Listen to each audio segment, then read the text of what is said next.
applausi. Sento ancora il battere delle mani.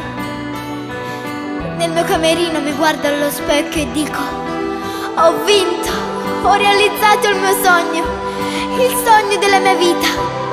Però non so contenta, ci manca qualcosa. Mamma non è fiore, invita a pranzo, sono acclamata, desiderata, odiata da chi ho respinto. A gente sospiro mamma mia, ma ho sempre un vuoto dentro, nell'anima. Dio, aiutami a capire cosa mi manca. Ma manca tu, mamma manca tu, e cerca te papà ma non ci stai, e come amare sta celebrità.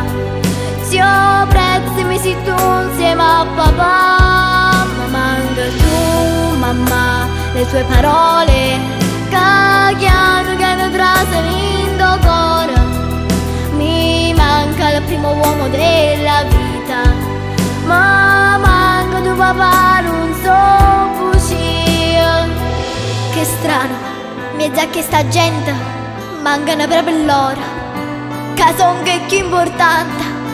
Mo pare vero, a tutte e due seduti in terza fila, ma non so l'ora, per gli occhi mi dicono bugie.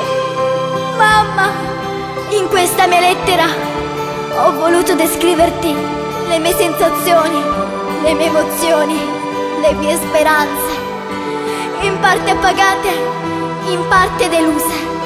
Deluse perché tu non ci stai e insieme a te non ci sta papà. Ma dimmi tu, a che mi serve sta celebrità? Ma manca tu, mamma manca tu, e cerca te papà ma non ci stai, e come amare sta celebrità. Zio prezzi mi si tu insieme a papà. Ma manca tu, mamma, le tue parole che piano trasalindo cuore.